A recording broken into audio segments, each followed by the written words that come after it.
Seja bem-vindo a mais uma edição do Câmara Rio Debate. Eu sou Sérgio Costa e hoje nós vamos falar sobre o reconhecimento facial.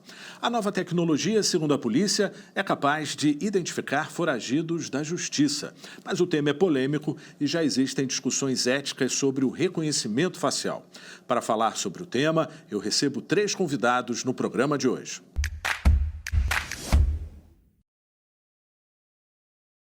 Eu começo as apresentações com Paulo Storani, antropólogo e também com uma vasta experiência em segurança pública. Já foi subcomandante do BOPE. Bem-vindo, Paulo Storani.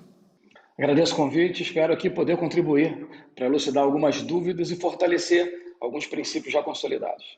Eu recebo também Fernando Castro Pinto, diretor adjunto de Tecnologia e Inovação da Escola Politécnica da UFRJ. Seja bem-vindo. Olá a todos. É um tema bastante interessante, bastante polêmico também. Eu espero que a gente possa ter aqui um debate bastante frutífero hoje. E para completar a lista de entrevistados, o vereador Raimon. Seja bem-vindo, vereador. Muito boa tarde, muito querido Sérgio, muito obrigado pelo convite. Agradeço esse debate importante, o tema que é de interesse de todo o povo carioca e de todo o povo brasileiro. Muito obrigado. As câmeras com sistema de reconhecimento facial funcionam de forma conjunta com o Centro Integrado de Comando e Controle, que recebe as imagens em tempo real. As câmeras são integradas por um software ao banco de dados da Polícia Civil. Um computador analisa todas as características do rosto filmado. 2 bairros da cidade têm câmeras com reconhecimento facial: Copacabana e ao redor do estádio do Maracanã. A nova tecnologia é capaz de reconhecer foragidos da justiça, mas o tema é polêmico e divide opiniões. Especialistas discutem questões éticas do reconhecimento facial. Pesquisadores questionam se uma tecnologia usada para identificar pessoas de forma remota, sem que elas saibam, pode ser uma iniciativa perigosa. O tema já foi discutido em uma audiência pública da Câmara Municipal do Rio de Janeiro. Das 10.000 câmeras previstas no projeto de parceria público-privada da iluminação pública da cidade, 40% vão ter reconhecimento facial. Quais são as vantagens e as desvantagens do reconhecimento facial? Vamos conversar sobre este tema no debate de hoje. Bom, iniciando então com Paulo Storani, aproveitando sua vasta experiência em relação à segurança pública, o conceito que a gente observa por parte do sistema de segurança pública é de que é uma questão moderna, revolucionária. Eu gostaria de ouvir a sua opinião. Bom, primeiramente não tem como negar a importância da tecnologia no mundo de hoje. Abrir mão dessa tecnologia por conta de questões que a gente precisa considerar, determinadas liberdades que nós precisamos necessariamente discutir, saber até que ponto, num ambiente tão conturbado que nós vivemos no nosso país, de uma forma geral, Rio de Janeiro de uma forma particular, em razão dos índices de criminalidade, que embora estejam diminuindo nos últimos 2 anos, ainda são considerados altos.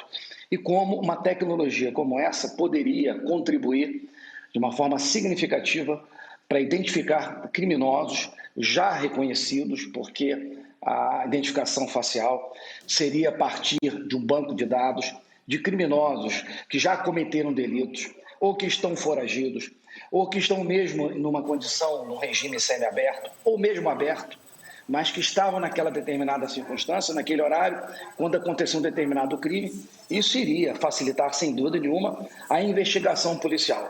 Essa é uma forma positiva da tecnologia. O que eu vejo num contraponto, uma forma negativa, aí vem uma repercussão e que as pessoas estão sempre arguindo, e arguindo com uma certa procedência, até que ponto isso interfere na liberdade das pessoas, da sua privacidade. Então, eu acho que a questão está diante de um fato, de uma necessidade que nós estamos experimentando, e até que ponto isso interfere na privacidade ou na liberdade das pessoas, que é uma questão constitucional, previsto no artigo 5º da Constituição Federal, e aqui eu acho que é o tema central. Abrir mão dessa tecnologia é nós deixarmos de utilizar aquilo que está sendo desenvolvido na humanidade. Se nós tivéssemos aberto mão de toda a tecnologia até agora, nós não estaríamos viajando de avião, não estaríamos utilizando trens, nem carros, estaríamos a pé, nem carroça nós teríamos como meio de locomoção. Então, isso é só uma analogia que eu faço de como, desde a invenção da roda, na verdade, o desenvolvimento da roda, a descoberta ou domínio do fogo, como isso contribuiu para que a sociedade chegasse aonde chegou. É óbvio que a velocidade, para nós chegarmos a um ponto futuro, vai depender de como nós utilizaremos tecnologia como essa, como ela pode auxiliar a vida das pessoas e também prover segurança. No mesmo artigo que fala sobre a questão da liberdade, está ali no mesmo parágrafo inicial sobre segurança. Então, qual é o meio termo em relação a isso? E essa é uma discussão que eu espero a gente poder chegar aqui pelo menos alguma conclusão no final. Perfeito. Vereador Raymond, quais são as questões éticas no caso do reconhecimento facial? Pois é, Sérgio, cumprimentar você, o Paulo e o Fernando, e dizer que nós, na verdade, não podemos mesmo abrir mão de tecnologias. Mas o que a gente tem é que no nosso país, e a gente fala aqui da cidade do Rio de Janeiro, nós consideramos, né, que esse processo do reconhecimento facial, que inclusive é previsto numa PPP recente agora da Rio Luz, né, a chamada Smart Luz, com cerca de 40% das 10 mil câmeras espalhadas pela cidade serão de reconhecimento facial, portanto um número muito alto. E nós temos uma questão, você me pergunta sobre a questão ética, né? Nós temos historicamente, quando a gente fala de segurança pública, a gente tem um olhar de criação de um certo estereótipo de quem é o criminoso, o estereótipo de quem é que o que traz algum perigo, alguma ameaça para a sociedade. Então, a grande preocupação nossa e a nossa comissão especial que discute cidades inteligentes na Câmara Municipal tem se debruçado sobre isso com muita responsabilidade para a gente compreender que nenhuma tecnologia pode vir ao encontro da sociedade se ela, de fato, cria perspectiva de criminalização de quem já é tão criminalizado. Talvez esse seja um ponto que a gente tenha que pensar, que é um pouco a estruturação da nossa sociedade, do nosso povo carioca, de modo particular. Fernando, tecnicamente a gente pode dizer que é eficaz esse tipo de iniciativa, ou seja, ou ainda é muito prematuro afirmar isso? E pegando como gancho também a fala do vereador Raymond, qual o risco da gente fazer um reforço desse estereótipo do chamado criminoso? Bem, primeiramente, né, é um prazer estar aqui debatendo com vocês, né, é um tema bastante interessante e de uma certa forma também eivado de algumas, vamos dizer assim, suposições, né? As pessoas veem filmes na televisão e veem coisas lá do espaço reconhecendo e achando o carro do criminoso ou a face do criminoso e por aí vai, mas primeiramente a gente tem que ter noção de que existem algumas limitações nessa tecnologia em geral, né? Você trabalha com reconhecimento de padrões, você tenta reconhecer padrões em alguma imagem e comparar essa imagem com outros padrões que você tem armazenado.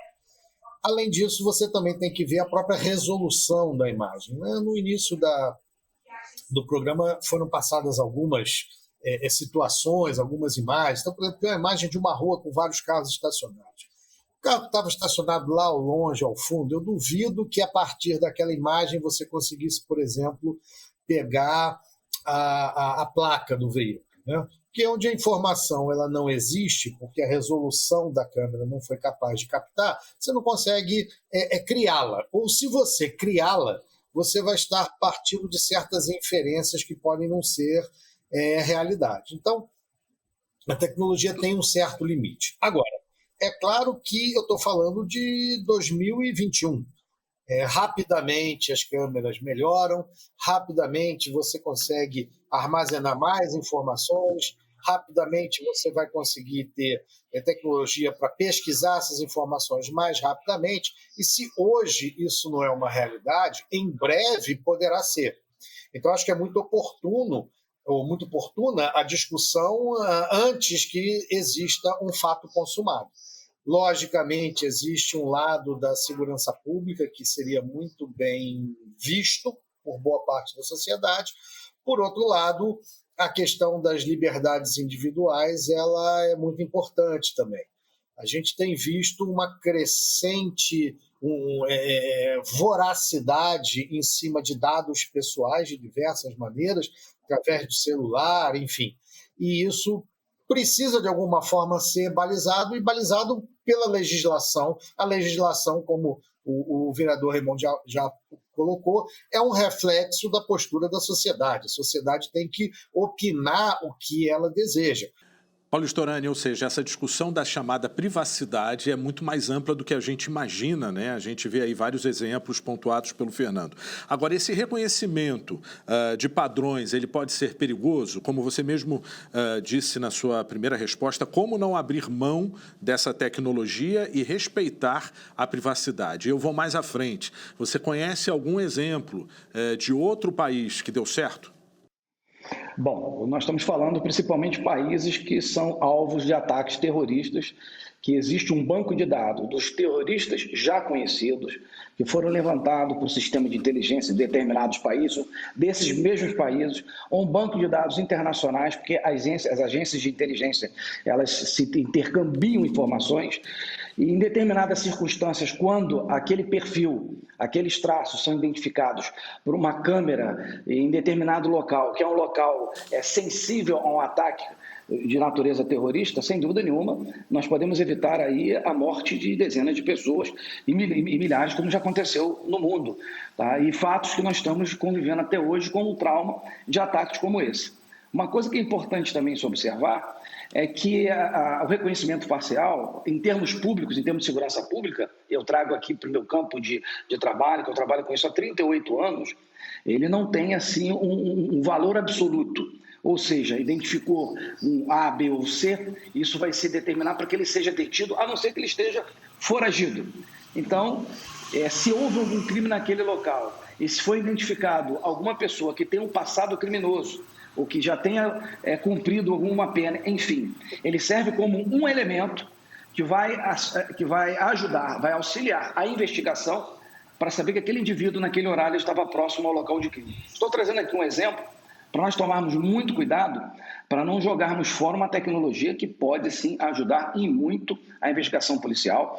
E mais do que ajudar a investigação policial, é prevenir a ocorrência de um determinado delito. Nós não podemos esquecer que tanto a norma jurídica como tanto essa tecnologia, elas devem ter um sentido preventivo, ou seja, as pessoas que têm a motivação de cometer um delito, ao saberem que em determinada região existe um monitoramento por esse tipo de câmera e ele ou ela poderá vir ser identificado, ele vai evitar cometer esse delito. Então não podemos esquecer do caráter preventivo que existe em mecanismo como esse, porque isso não vai ficar guardado simplesmente dentro de uma repartição. Isso vai ser divulgado para que a população possa saber, até porque isso é um dever do Estado em tornar público as ferramentas que o Estado dispõe de chegar a uma autoria de um determinado crime ou um determinado delito. Então, eu vejo de uma forma positiva, mas também vejo a necessidade de haver uma regulação legal como isso pode ser usado. E o Câmara Rio Debate vai para um breve intervalo. Nós voltamos em instantes, não saia daí.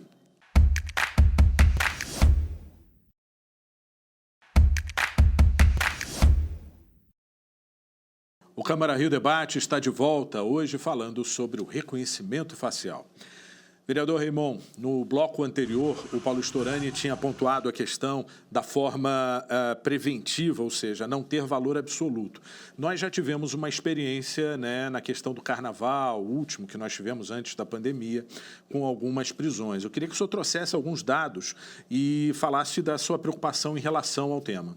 Pois é, Sérgio, você sabe que uma das questões que eu sempre debato e sempre converso sobre elas são as questões que a gente quer atribuir às dimensões ou aos caminhos políticos a dimensão da neutralidade.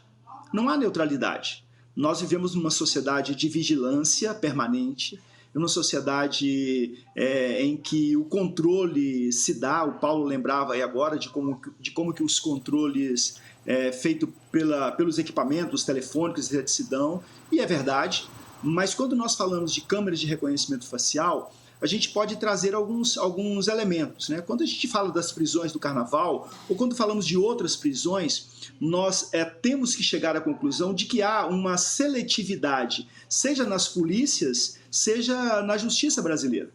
Então, quem é que é mais preso, quem é que tem mais o estereótipo daquele que está para cometer o crime, quase que um carimbo, né, de aquela pessoa não cometeu o crime, mas eu intercepto porque ela iria cometer. A gente antecipa, inclusive. Então, a nossa preocupação é essa preocupação. Nós não podemos imprimir neutralidade a nenhuma política, de modo particular a questão da política de segurança pública. Quando se pensa nas câmeras de reconhecimento facial pelo viés da segurança pública, nós temos que pensar segurança pública no âmbito da promoção dela, da prevenção dela, né? São dois aspectos fundamentais. E pensar que segurança pública ela se faz não apenas com esse processo de vigilância, porque esse processo de vigilância, porque não há neutralidade. Normalmente quem é preso, normalmente quem frequenta os presídios, normalmente quem é criminalizado, normalmente quem é julgado, normalmente quem na verdade recebe esse carimbo são os periféricos, os negros, né? A juventude até 29 anos, negra, pobre, periférica, favelada, é a que mais ocupa os presídios, não porque ela seja mais criminosa, mas porque há uma seletividade nas polícias e há uma seletividade na justiça. Colocar uma tecnologia dessa de ponta, que no norte global já começa a ser abandonada, trazer aqui para o sul do mundo, para o Brasil e para os países periféricos, o que a gente tem, na verdade, é um processo de aumento da criminalização e, portanto, uma segurança pública que é de prevenção, mas de prevenção que já detecta aquele ali, se não cometeu, vai cometer, nós temos que interceptá-lo. Este para mim, é o grande risco que a gente tem. E o Carnaval, o último Carnaval que vivenciamos, trouxe isso de maneira muito clara quando fez as prisões que fez. Fernando, você já falou isso bem no início do debate, né, da questão da eficácia, né, mas eu queria avançar um pouquinho nesse tema e levando em consideração que a tecnologia está evoluindo, né, mas a gente tem aí uma tecnologia que teria a capacidade de fazer um controle de forma remota, onde que isso poderia ser adaptado, ou seja, respondendo à pergunta inicial do programa, né, como que a gente não poderia, como a gente deveria fazer, não abrir mão da tecnologia, mas resguardar alguns direitos do cidadão? É uma pergunta muito complexa, porque assim, você impedir um crime antes do acontecimento, para você impedir um atentado terrorista, certamente é algo muito bem-vindo e que salvaria muitas vidas, e ninguém vai discutir isso. Mas, ao mesmo tempo, como foi levantada aí a questão do estereótipo, né, você também tem talvez um mau uso dessa tecnologia. A gente não consegue prever o futuro, prever o crime. Então, eu entendo que a fala do Storani era muito no sentido de, assim, eu tenho uma pessoa que está foragida do sistema e eu quero reconhecer essa pessoa num determinado ponto e aí eu quero prender. Ou seja, eu estou partindo de que já houve uma decisão judicial a esse respeito.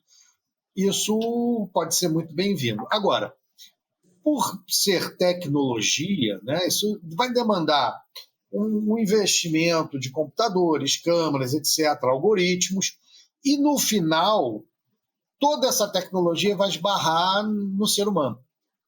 Em que sentido?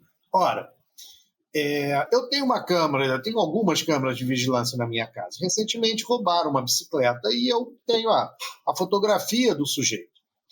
Essa fotografia não é tão nítida assim. Eu não posso reconhecê-lo e dizer que foi o fulano. Já não me adiantou grande coisa ter a câmera. E, ao mesmo tempo, a rua tem uma segurançazinha lá que não fez nada. Então, assim, não adianta nada todo esse aparato se você não tiver a atuação em função desse aparato.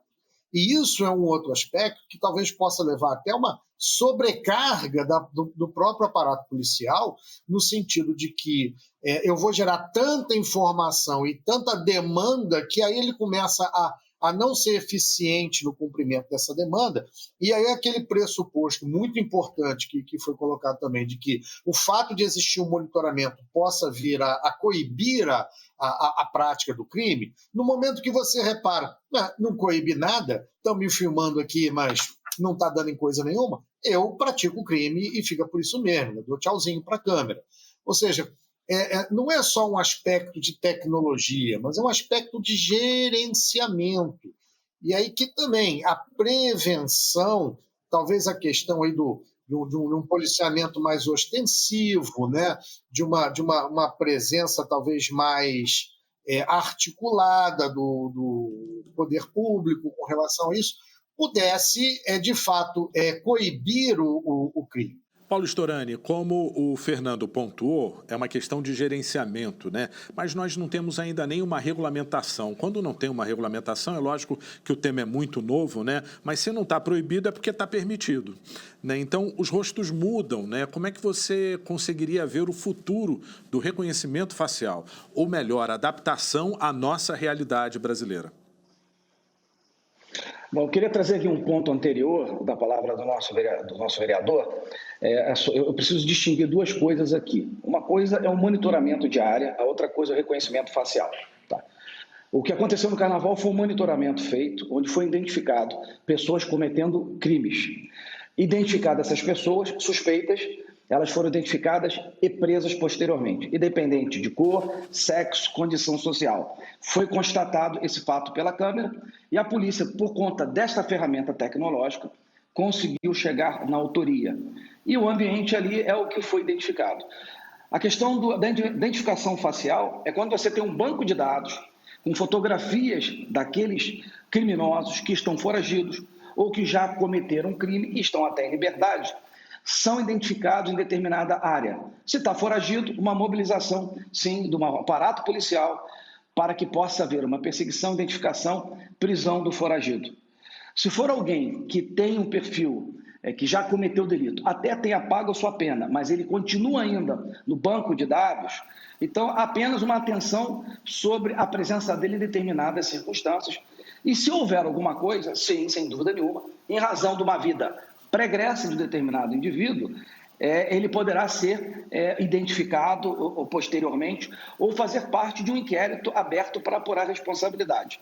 Por exemplo, foi a minha vida pregressa que permitiu estar aqui agora, nesse momento, conversando com vocês. Se eu não tivesse feito nada na vida, se eu não tivesse feito o que eu fiz até agora, eu não estaria aqui. Então, é uma questão de banco de dados e é outra coisa, um monitoramento, como acontece em várias cidades do mundo. Conheci todo o sistema de Londres, como ele funciona, e lá funciona muito bem. Tive a Belfast nessa mesma visita, funciona muito bem nesse sentido. Monitora comportamentos suspeitos de pessoas em ambientes públicos, não privados, e a partir desse momento, se houver algum crime, eles mobilizam um aparato policial. Aí vem essa questão da gestão, que o Fernando muito bem colocou, de você ter uma condição para isso. Mas, na verdade, a tecnologia, ela otimiza o emprego do policiamento. As pessoas não sabem, na maioria, mas nós temos hoje um déficit significativo de efetivo policial militar, polícia responsável pelo policiamento ostensivo das nossas cidades, em nosso estado. Existe um déficit significativo para atender a demanda. Então, como é que você pode fazer isso? Temos condição de contratar? Quantos homens? 20 mil homens? Antecipo, não vai atender a demanda. Mas nós podemos usar tecnologia para que esse efetivo existente, em torno de 50 mil, ele possa ser melhor empregado em circunstâncias que foram identificadas. Aí vem essa questão, que o Fernando colocou muito bem, a necessidade da gestão dos meios e recursos que estão disponíveis. Eu acredito que a tecnologia ela vem auxiliar nesse processo. Não tem como hoje as polícias militares do Brasil acompanhar a evolução da criminalidade e a necessidade de você suprir uma demanda de policiamento ostensivo. Porque o policiamento ideal seria um estado policial, não é isso? Uma dupla de policial em cada esquina. Não tem condição de fazer isso. E como você resolve a falta de efetivo? Usando tecnologia. Eu acredito que essa tecnologia ela vem ao encontro de uma necessidade da população. Mas concordo, há uma necessidade de uma legislação específica para você regular como isso vai ser empregado, para que não haja violação de direitos. Vereador, como o senhor foi citado, eu passo a palavra ao senhor antes de voltar a pergunta ao Paulo Storani com relação ao futuro do reconhecimento facial. Pois é, eu fico sempre pensando que quando nós pensamos em segurança pública, o nosso desejo é de pensar a segurança pública num âmbito muito mais ampliado, né? Pensar a segurança pública enquanto educação de qualidade, enquanto saúde de qualidade, enquanto moradia adequada. Imaginar que a cidade do Rio de Janeiro tem agora, nesse momento, 20 mil pessoas morando nas ruas, 450 mil pessoas sem moradia na cidade, pensar isso também, de certa forma, abate o significado da segurança pública. Nós não queremos Estado policial. Nós queremos um Estado onde os direitos sociais estejam garantidos. E aí, consequentemente, a gente terá um Estado onde a garantia, onde a segurança pública estará mais garantida. Nesse sentido, eu queria lembrar aqui que tem uma questão que é muito recente, né? Toda tecnologia, ela pode ser boa, mas se a gente pensar, por exemplo, na interferência do Facebook, de suas redes, no Brexit, nas eleições americanas, nessa rede de ódio do YouTube, do Instagram, etc., do WhatsApp, quer dizer, toda tecnologia, se a gente não cuidar, ela caminha para um outro lado. Caminha para o outro lado. E quando a gente está pensando em segurança pública como promoção, como prevenção, segurança pública como direitos sociais garantidos para que a sociedade, para que a cidade flua de forma melhor, aí sim, aí nós podemos pensar. Se a gente lembrar que o consórcio Smart Luz, que vai colocar 10 mil câmeras, dessas 4 mil serão de reconhecimento facial. Onde é que vão estar esses dados? Vão estar apenas selecionados os dados daqueles criminosos ou que estão sendo procurados, ou que estão foragidos? Não. Segundo a orientação da própria Smart Luz, são dados coletados em toda a cidade, pelo menos é isso que está sendo colocado na parceria público-privada, e serão administrados pelo COR e estarão à disposição dos diversos atores políticos da cidade e do Estado para que conheçam esses dados e os manipulem. Quando a gente fala de tudo isso, em Brasília a LGPD caminha, no Rio de Janeiro, na Câmara Municipal, existe legislação sendo discutida sobre a proteção de dados e a gente, quando fala de reconhecimento facial, tem que levar em consideração tudo isso para que a gente tenha uma cidade e um espaço onde as pessoas tenham uma segurança pública para além daquela, né, na minha leitura, para além daquela do Estado policial. Bom, o nosso tempo já terminou, mas eu queria uma rodada bem rapidinha com todos vocês, numa expectativa do reconhecimento facial no futuro. Começando, então, com o Paulo Storani, que é aquela pergunta anterior que a gente tinha feito para você. Vamos lá. Bom, precisamos entender que é uma tecnologia disponível hoje em aprimoramento, como todas as tecnologias, elas nunca foram absolutas, elas estão em constante evolução. E nós precisamos acreditar nisso, nós precisamos investir nisso e saber como aplicá-la ao nosso dia a dia. Contudo, sem abrir mão de direitos, né, mas também nos submeter aos nossos deveres como cidadão. Fernando, qual a sua expectativa em relação ao futuro? O que precisa ser mudado? Só rapidamente, eu acho que o Estado policial não é o Estado bom, mas eu uma vez li uma coisa muito interessante que dizia assim: lugar limpo não é aquele que se limpa toda hora, é aquele que não se suja. Então, eu nunca vou conseguir ter reconhecimento facial, policiais e toda a tecnologia e aparato para coibir qualquer crime em qualquer lugar, a qualquer momento. Se a gente não tiver uma sociedade que valorize, né, o comportamento honesto, solidário, adequado em sociedade, não há aparato que resolva isso. Vereador, sua conclusão para a gente fechar essa ideia. Pois é, eu penso no futuro do reconhecimento facial, eu penso com total respeito aos direitos humanos e aos dados das pessoas. Portanto, eu penso com uma legislação forte, com amparo jurídico, eu penso com discussão com a sociedade e penso também como um processo que seja um processo que caminhe junto com uma sociedade onde os mais empobrecidos não sejam tão criminalizados e, portanto, eu quero que o reconhecimento facial ele possa caminhar, mas que possa caminhar também junto com a luta antirracista, antimachista, para que a gente possa, de fato, não prejudicar aquilo que é direito individual e, portanto, o direito do povo brasileiro. Foi um prazer conversar e debater sobre esse assunto com vocês. Eu agradeço a presença de todos aqui no programa. Obrigado ao vereador, obrigado ao Paulo Storani, obrigado então também ao Fernando. Obrigado a você pela audiência. E o Câmara Rio Debate de hoje fica por aqui. Até a próxima.